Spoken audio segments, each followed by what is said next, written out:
Hello students, मैं रंजीत चौधरी। स्वागत है आपका हमारी इस वीडियो में। आज के इस वीडियो में हम बात करेंगे बहुपद की, ठीक है, जो कि आपका सेकंड चैप्टर है क्लास 10th का। देखिए, आपने क्लास 9th में बहुपद के बारे में पढ़ा है। इससे पहले भी आपको इसके बारे में पढ़ाया गया है, लेकिन आपको जानकारी नहीं है। तो आज हम जो है इस वीडियो में बहुपद चैप्टर का गहन से अध्ययन करेंगे कि बहुपद होते क्या है, किसको हम बहुपद कहेंगे, किसको नहीं कहेंगे। फिर इसके अंतर्गत जो है हम लोग प्रश्नावली का क्वेश्चन सॉल्व करेंगे। तो ये आपका सेकंड चैप्टर है। अब देखिए बहुपद होता क्या है, ठीक है। आप लोग क्लास 9th में थोड़ा बहुत पढ़े हैं, हम यहाँ भी बता दे रहे हैं कि बहुपद किसे कहते हैं। देखिए, बहुपद जो होता है, जिस बीजीय व्यंजकों में चरों के घात पूर्ण संख्या हो, ठीक है, उसी को हम क्या कहते हैं, बहुपद। अब पूर्ण संख्या क्या होता है, हम आपको जो है पिछली वीडियो में बताएं कि होल नंबर हम किसे कहते हैं, पूर्ण संख्या हम किसे कहते हैं। हम बताते हैं पूर्ण संख्या जो आपका होता है क्या होता है, 0, 1, 2, 3, ये सब संख्या क्या होती है, पूर्ण होती है। अब इसमें जो आपको ध्यान देना है, यही चीज ध्यान देना है कि चरों के घात, ठीक है, चरों की घात क्या होनी चाहिए, पूर्ण संख्या होनी चाहिए। चरों की घात क्या होनी चाहिए, पूर्ण संख्या। अब चर क्या होते हैं, ठीक है, तो ये तो आपको क्लास 6 में बताया जाता है कि जैसे लेटर्स जितने होते हैं, ए से लेकर जेड तक, कोई भी आपका लेटर्स आ गया वो चर। चर का मतलब होता है वेरिएबल। इसका मतलब जो किसी दूसरे पर डिपेंड रहे, कि जो किसी दूसरे पे डिपेंड रहे। जैसे वृत्त का हो गया आपका, वृत्त में रेडियस, ठीक है, त्रिज्या, उसके बाद वृत्त का क्षेत्रफल। अब देखिए, क्षेत्रफल जो रहेगा, जो आपका वृत्त का क्षेत्रफल और रेडियस पे क्या रहता है, डिपेंड रहता है। क्या रहता है, डिपेंड रहता है। रेडियस जैसे हम बदलेंगे वैसे क्षेत्रफल क्या हो जाएगा, बदल जाएगा, तो उसे हम बोलेंगे चर। तो यह मतलब चरों की घात, चरों की घात क्या हो, पूर्ण हो, पूर्ण संख्या हो। कैसी संख्या हो, होल नंबर हो। मतलब 0, 1, 2, 3 प्लस की संख्या जिसे हम काउंट कर सकते हैं 0। अब देखिए, जो चर का घात हो, ना तो माइनस में हो, ना तो माइनस में हो, ना तो कोई ऐसी संख्या जिसे हम काउंट ना कर सके, जैसे अंडर रूट, माइनस, ये सब आपका नहीं होना चाहिए। तो बहुपद का डिफिनेशन यही है, बस इतना ही आपको लिखना है कि जिस बीजीय व्यंजकों का चरों के घात क्या हो, पूर्ण संख्या हो। अब जैसे कुछ एग्जांपल्स हम लिखे हैं, देख लीजिए। जैसे पहला, अगर हम देखेंगे तो इसमें एक चर राशि है जो यक्ष, देखिए यहां भी है और यहां भी है। अब हम ध्यान देंगे, हमें क्या ध्यान देना है, घात। इसका क्या ध्यान देना है, घात, क्योंकि हम यहाँ जो है बात कर रहे हैं घातों की। इसका घात कैसा होना चाहिए, घात इसका पूर्ण संख्या, मतलब 0, 1, 2, 3 इस टाइप का होना चाहिए। तो हम देख लेते हैं, इसका घात कितना है, 2 + 2, ठीक है। अब जो है यहाँ देख लेते हैं +1, मतलब ये है कि ये आपका बहुपद होगा। बहुत सिंपल है, बहुपद होगा, क्योंकि इसके घात जो है भाई हमारे, देखो यहाँ पे 2, देखो यहाँ पे आया है, ठीक है, 1 यहाँ है, क्योंकि पूर्ण संख्या हम बताए थे नंबर लाइन में कि पूर्ण संख्या जो आपका होता है 0, 1, 2, 3, ठीक है। इधर की संख्या हमें नहीं लेनी है, ठीक है, ना तो हमें दशमलव की संख्या लेनी है। अब हम दूसरा देख लेते हैं। तो दूसरा देखेंगे तो इसमें एक ही चर राशि है, ठीक है, y।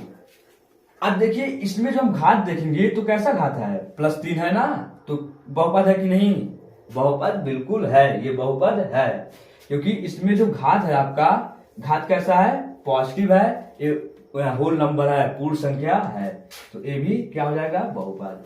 अब हम बात करते हैं तीसरा। अब देखिए, तीसरे में अगर हम देखें तो जो है, अगर चर राशि डिवाइड में हो गया, चर राशि डिवाइड में मतलब भाग के रूप में हो गया, नीचे हो गया, तो आपका बहुपद नहीं होगा, आपका वो बहुपद हो ही नहीं सकता। इसका कारण ये है कि जैसे हम इसको ऊपर ले जाएंगे, जैसे यहां से ऊपर ले जाएंगे तो क्या हो जाएगा, माइनस हो जाएगा। ये प्लस कहां रह जाएगा, जैसे कि अगर बात करें, जैसे हम लिख दे 2y। अब देखिए, y को हम ऊपर ले जाएंगे तो ये हो जाएगा y पे -1।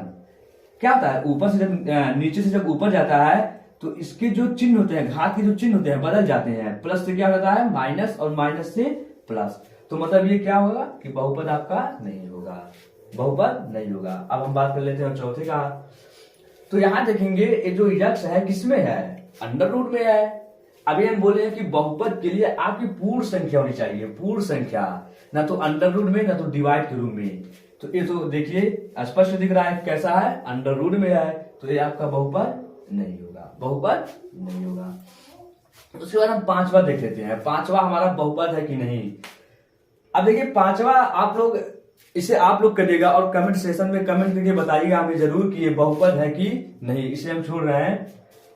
अब देखिए, अब हम कुछ जान लेते हैं। जैसे कि अगर इसमें आपका पूछ ले कि डिग्री कितनी इसकी, ठीक है, इसकी डिग्री क्या है, इसकी घात की अधिकतम डिग्री क्या है। इसमें अगर पूछ ले कितने चर राशि हैं, अगर आपसे पूछ ले कितने चर राशि हैं, तो देखेंगे चर राशि की संख्या, चर राशि कितने हैं, एक। कितना है, क्योंकि यहां भी यक्स है, यक्स तो जब दोनों चर राशि सेम रहता है तो उसे हम एक ही बार लिखते हैं, ठीक है। तो चर राशि कितने हैं और इसकी डिग्री क्या होगी, इसकी डिग्री देखिए बहुत आसान होता है। डिग्री निकालने के लिए जो घात की सबसे बड़ी घात, चर राशि की जो सबसे बड़ी घात होती है वही इसकी क्या होती है, डिग्री। तो यहां देखिए इसकी सबसे बड़ी घात क्या है, 2, तो कितना हो जाएगा 2। इसमें भी चर कितना है, 1, और इसकी देखो डिग्री क्या हो जाएगी, कितना है, 3, ठीक है। इसी प्रकार से हम जो है डिग्री भी ज्ञात कर सकते हैं। अब जो है इसके बाद जो है हम चैप्टर्स के कुछ क्वेश्चन सॉल्व करेंगे, लेकिन इससे पहले हम आपको थोड़ा बहुत और बता देते हैं। अब बहुपद में भी आपको देखो पूछा जाता है कि रेखीय बहुपद किसे कहते हैं, द्विघात बहुपद किसे कहते हैं और त्रिघात बहुपद किसे कहते हैं। जैसे मान लीजिए अगर पूछे, ठीक है, रैखिक बहुपद, देखिए रैखिक बहुपद हम उस बहुपद को कहते हैं जिस बहुपद में चर राशि का घात 1 हो, चर राशि के घात कितने हो, 1 हो। जैसे मान लीजिए हम लिख रहे हैं y+3, इसमें अगर चर राशि पे आप घात देखिए तो चर राशि पे y पे कितने घात हैं, 1 ही घात है ना। तो इसको हम क्या बोलेंगे, रैखिक बहुपद। अब देखिए जो दूसरा होता है द्विघाती बहुपद, द्विघात, इससे देखिए नीचे इसके देखिए शब्द में ही छिपा है, शब्द में ही सब कुछ छिपा है। द्विघात का मतलब जिसपे घात की संख्या कितनी हो, जिसके चर राशि पे घात की संख्या कितनी हो, 2 हो। जैसे हम एग्जाम्पल लिख रहे हैं y² + x + 3। अब इसमें देखेंगे 2 चर राशि हैं, एक x और एक y, लेकिन हम बोले चर राशि के मैक्सिमम घात देखनी है, सबसे बड़ी घात। तो यहाँ y पे जो सबसे बड़ी घात है क्या है, 2 है ना। तो ये आपका किस टाइप का बहुपद हो जाएगा, द्विघात बहुपद। ऐसे आप त्रिघात भी निकाल सकते हैं, चतुर्थ घात भी निकाल सकते हैं और पंचघात भी निकाल सकते हैं। तो ठीक है, अब हम जो है एक थोड़ा जानकारी और लेते हैं, शून्यांक क्या होते हैं, ठीक है, शून्यांक क्या होते हैं।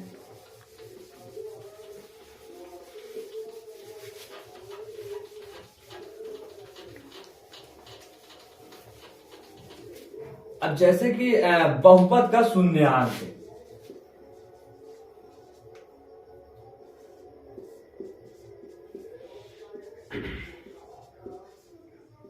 बहुपद का शून्यक,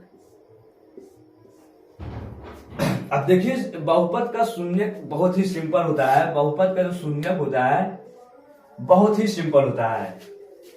शून्यक का मतलब बहुपद जिसपे शून्य हो जाए। जैसे मान लीजिए एक बहुपद लिख रहे हैं, मान लीजिए px आपका एक बहुपद है x+3, px x+3 आपका एक क्या है, एक बहुपद है। अब इसके मान लीजिए शून्यक हमें निकालना है, ठीक है। तो शून्यक का मतलब बहुपद जिसपे शून्य हो जाए, जिस मान पे बहुपद क्या हो जाए, शून्य हो जाए। अब देखिए बहुपद क्या हो जाए, शून्य हो जाए, मतलब x+3 जो है क्या हो जाए, शून्य हो जाए। कितना हो जाए, 0। इसे इंग्लिश में जीरोज बोला जाता है, ठीक है। इसके अभी हम बोल रहे हैं कि जो है शब्द से ही स्पष्ट है, आपके जो शब्द है वही मेन है। जीरोज का मतलब जो बहुपद दिया रहे, जिस मान पर बहुपद शून्य हो जाएगा उसी को हम बोलेंगे जीरोज या शून्यक। अब देखिए x का अगर हम वैल्यू निकालें तो कितना आएगा, x की वैल्यू कितना आई, -3। तो इसके शून्य क्या हो जाएंगे, इसके शून्य क्या हो गए, -3। अब देखो यहां अगर हम ऊपर मान रखें x+3 में x का मान -3 रख दें तो -3 + 3 कितना हो गया, 0। मतलब बहुपद 0 हो गया ना, किस मान पे, -3 वाले मान पे। तो इस बहुपद के शून्य क्या हो गए, -3। यही जो है बहुपद का शून्यक होगा। अब हम बात कर ले ग्राफ में। जैसे ग्राफ में हमें शून्यक निकालना हो, जैसे कि हमें ग्राफ में शून्यक निकालना हो, तो ये ध्यान दीजिए, बहुत ही महत्वपूर्ण बात बताने जा रहे हैं, इसी से आप ग्राफ का शून्यक निकाल सकते हैं। अब देखिए ग्राफ में जब यक्स अक्ष जितनी बार कटेगा, ग्राफ के द्वारा रेखा, जो रेखा खींची जाएगी उस रेखा के द्वारा यक्स अक्ष जितनी बार कटेगा उसमें उतने ही शून्यक होंगे। जैसे मान लीजिए हम एक रेखा खींच रहे हैं ये ग्राफ का, अब इसमें हम पूछ लें कि आप शून्यक बताइए, इस ग्राफ में कितने शून्यक हैं, इस ग्राफ के जीरोज कितने हैं। तो अभी हम बताएं, एक ग्राफ में जो रेखा है वो यक्स अक्ष को जितने बार काटेगा, जितनी बार डिवाइड करेगा, वही उसका क्या हो जाएगा, शून्यक। तो यहां हम देखेंगे कि एक बार तो यहां डिवाइड कर रहा है, अभी यही तो होता है आपका एक्स एक्सिस, ये वाई एक्सिस होता है। तो देखेंगे यहां डिवाइड कर रहा है, यहां डिवाइड कर रहा है और यहां डिवाइड कर रहा है। देखो 3 जगह डिवाइड कर रहा है, 1 2 3, एक बार यहां डिवाइड कर रहा है, एक बार यहां डिवाइड कर रहा है, एक बार यहां। तो इसके शून्य क्या हो जाएंगे, 3। इसमें शून्यकों की संख्या कितनी होगी, 3, क्योंकि यक्स अक्ष को कितनी बार डिवाइड कर रहा है, ये रेखा जो है, ये जो आपका कर्व बना है वो यक्स अक्ष को कितनी बार डिवाइड कर रहा है। जो कर्व है आपका, देखो यहाँ यहाँ और यहाँ 3 जगह डिवाइड कर रहा है। तो मान लो कर्व जो है 4 जगह डिवाइड करता है, तो शून्य की संख्या कितनी होती, 4। कितनी होती, 4। मान लो 1 जगह डिवाइड करेगा तो शून्य की संख्या 1। अब जो है पहला जो चैप्टर है आपका 2.1, अब देखिए इसी के बेस पे है, ठीक है। तो क्वेश्चन हम लिख दे रहे हैं। अब देखिए जो प्रश्नावली आपका है 2.1, यहां से हम शुरू कर रहे हैं प्रश्नावली, ठीक है। यहीं से आपका जो सिलेबस है यहां से है। अब देखिए प्रश्नावली 2.1 का जो पहला क्वेश्चन है यही है कि बहुपद एक पीएक्स दिया गया है, ठीक है। उस बहुपद के शून्यांकों को आपको ज्ञात करना है, शून्यकों को आपको क्या करना है, यही आपको फाइंड करना है इस ग्राफ के द्वारा, ठीक है। जो नीचे देखिए 6 ग्राफ दिए गए हैं, इस 6 ग्राफ में आपको शून्यकों की संख्या बतानी है, कितने शून्यक हैं। तो देखिए पहले ग्राफ की हम बात कर लेते हैं। अभी इससे पहले जो है हम आपको बताए, इससे पहले हम आपको यही बताए हैं कि ये जो है, इससे पहले आपको बताया कि जो कर्व है या रेखा है, ठीक है, जो कर्व हो या सरल रेखा हो, यक्स अक्ष को जितने बिंदु पर काटेगा, यक्स अक्ष को जितने बिंदु पर काटेगा तो वही उसका क्या हो जाएगा, शून्यक। मान लीजिए 1 बिंदु पर काटा है यक्स अक्ष को तो 1 शून्यक होगा, शून्यकों की संख्या 1 हो जाएगी। 2 बिंदु पर काटा है तो 2 होगी, 3 बिंदु पर काटा है तो 3 होगा। अब पहले चित्र में हम देख लेते हैं। तो पहले चित्र में अगर देखा जाए तो जो है रेखा जो दिया गया है, सरल रेखा दिया गया है एक, जो कि यक्स अक्ष के समांतर है, यक्स अक्ष के क्या है, समांतर है। स्पष्ट है रेखा से कि यह जो है यक्स अक्ष को कहीं नहीं काट रहा है। अगर रेखा में हम देखें यहाँ पे तो ऐसे निकल जा रहा है, वाई एक्स को बस काट रहा है, लेकिन यक्स अक्ष को ये कहीं नहीं काट रहा है। तो इसमें शून्यक कितने हो जाएंगे, शून्यकों की संख्या क्या हो जाएगी, शून्यकों की जो संख्या होगी, ठीक है, बहुपद पीएक्स के लिए शून्यकों की संख्या कितनी होगी। ये कहीं नहीं काट रहा है, कहीं नहीं का मतलब होता है कि 0, कुछ नहीं का मतलब क्या होता है, 0। तो यहाँ शून्यकों की संख्या क्या होगी, 0। कितना हो जाएगा, पहले में 0, पहले फिगर में जो होगा, यही पहला फिगर का आंसर हो गया कि शून्यकों की संख्या क्या हो गई, 0। क्यों, क्योंकि यह जो है, यह रेखा जो है, यह रेखा यक्स अक्ष को कहीं नहीं प्रतिच्छेदित कर रहा है, कहीं नहीं कट कर रहा है, इसलिए शून्य कितने हो गए, 0। अब जो है दूसरी फिगर की बात करते हैं। इस फिगर में अगर हम देखें तो एक कर्व दिया गया है, सरल रेखा तो है नहीं, ये इसमें एक कर्व दिया गया है। तो कर्व कुछ इस प्रकार से बना है, देखिए यहां से यहां गया है, ये तो आपका यक्स अक्ष हो गया, ये वाई अक्ष हो गया। ये कर्व जो है यहां से यहां गया, फिर यहां से सीधा हो गया है। अगर दूसरे चित्र में देखें हम, तो ध्यान से देखें तो यह जो है यक्स अक्ष को एक जगह कट कर रहा है, यक्स अक्ष को एक जगह प्रतिच्छेदित कर रहा है, काट रहा है। और वह पॉइंट ये है, देखिए ये हमें यही यक्स अक्ष पर ध्यान देना है, वाई से मतलब ही नहीं है। वाई को ये मानिए कि गायब है, भूल जाइए उसे एकदम अपने मन से निकाल दीजिए कि वाई अक्ष भी यहाँ पे है। हमें ध्यान देना है यक्स अक्ष और कर्व या रेखा कि ये जो कर्व जो है कहाँ कट कर रहा है। तो यहाँ देखेंगे इस पॉइंट पे एक ही जगह कट कर रहा है, देखेंगे ध्यान से तो एक ही जगह कट कर रहा है। तो इसमें जो होगा शून्य की संख्या कितनी होगी, एक जगह कट कर रहा है तो एक, अभी हम बताएं इससे पहले कि एक जगह कट करेगा तो एक, दो जगह कट करेगा तो दो, तीन जगह कट करेगा तो तीन। तो यहाँ एक जगह कट हो रहा है तो यहाँ शून्यकों की संख्या, शून्यकों की संख्या कितनी हो जाएगी, 1। ठीक है, इस चित्र का यह हो गया आंसर। अब हम जो है चित्र नंबर 3 की बात कर लेते हैं, तीसरे फिगर में। तो यहां देखेंगे, अभी हम बोले कि वाई अक्ष से आपको मतलब ही नहीं है, तो ये होता है एक्स अक्ष। अगर हम ध्यान दें तो इसमें भी एक कर्व है, क्या है, कर्व है। अब कर्व को जो हम ध्यान दें तो यह एक्स अक्ष को कितने जगह कट कर रहा है। अब देखिए कर्व का स्टार्टिंग पॉइंट यहाँ से शुरू करते हैं या तो यहाँ से, तो देखिए यहाँ से देखेंगे तो यहाँ कट कर रहा है, एक तो यहाँ कट कर रहा है, फिर गया ऐसे आया, फिर कहा यहाँ कट किया है, उसके बाद ऐसे गया, फिर यहाँ। तो कितने जगह कट कर रहा है, कितनी जगह, 3 जगह। कितना जगह कट कर रहा है ये, देखो 1 2 3 हम निशान बना दिए हैं, देखो बिंदु बना दिए हैं, एक यहाँ और एक यहाँ। तो 3 जगह कट कर रहा है, तो शून्य कितने हो जाएंगे, शून्यकों की संख्या कितनी हो जाएगी, 3। कितनी, अभी हम बोले जितनी जगह कट करेगा उतनी होगी संख्या, तो शून्यकों की संख्या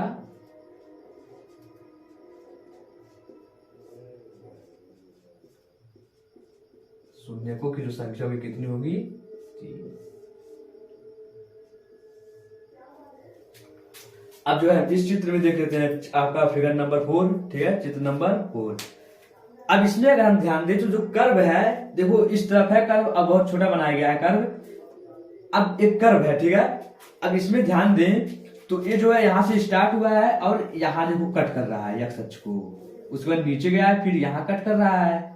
अब ध्यान देंगे तो 2 जगह कट कर रहा है, 2 जगह कट कर रहा है, एक यहाँ कट कर रहा है और एक यहाँ, 2 जगह कट कर रहा है। तो शून्यकों की संख्या कितनी हो जाएगी, शून्यकों की संख्या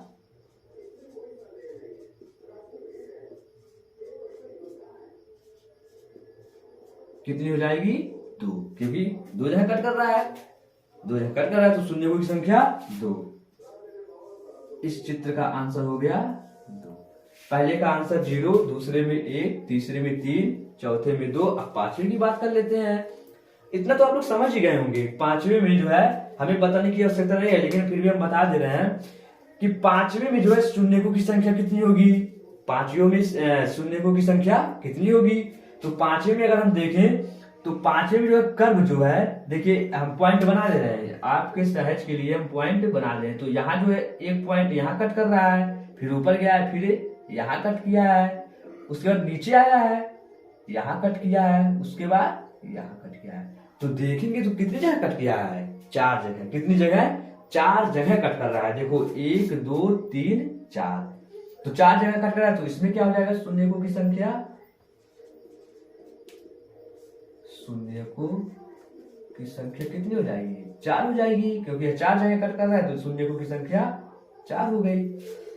अब देखो सबसे लास्ट वाला फिगर देख रहे हैं तो थोड़ा बढ़िया है वो, ये साथ पूछ भी सकता है एग्जाम में, क्योंकि ये जो चित्र थोड़ा इसमें भी बता रहे हैं क्यों पूछ सकता है, कारण क्यों है पूछने का।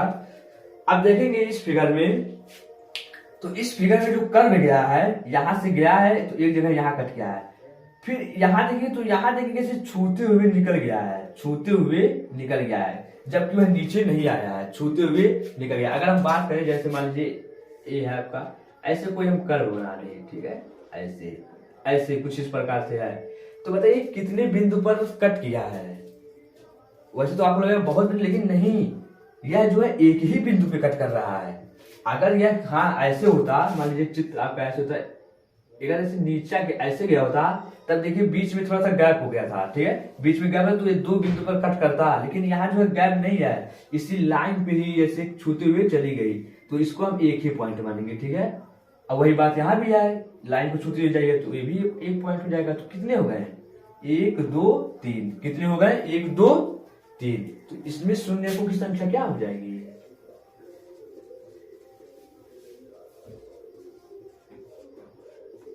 कितना हो गया, 3। शून्यकों की संख्या कितनी हो गई, 3। अब देखिए जो आपका 2.1 था, प्रश्नावली 2.1 जो था, उसमें जो है 6 फिगर दिया गया था। पहले जो है यही 6 फिगर के बारे में दिया गया था कि इसमें जो है एक बहुपद पीएक्स दिया गया, तो उसमें शून्यकों की संख्या ही ज्ञात करना था और कुछ नहीं करना था। तो ये बात आप लोग याद रखेंगे, बहुत इंपॉर्टेंट बात की वही कि जो है कर्व या रेखा यक्ष अक्ष को जितने बिंदु पर कट करेंगे, जितने बिंदु पर प्रतिच्छेदित करेंगे, वही आपको शून्यकों की संख्या हो जाएगी, वही आपकी शून्यकों की संख्या। अगर एक बिंदु पर कर रहे हैं तो 1 होगा, 2 बिंदु पर कर रहे हैं 2 होगा, 3 बिंदु पर कर रहे हैं तो 3 होगा। अब देखिए, हम आशा करते हैं कि आप लोग इसे बहुत बढ़िया से समझ गए होंगे। अगर नहीं समझे हैं तो एक बार जरूर कमेंट सेक्शन में कमेंट करिए, हम इसे और बेहतरीन तरीके से समझाएंगे। तो इसके बाद जो है हम नेक्स्ट चैप्टर करेंगे अगली वीडियो में। तो अब तक के लिए धन्यवाद।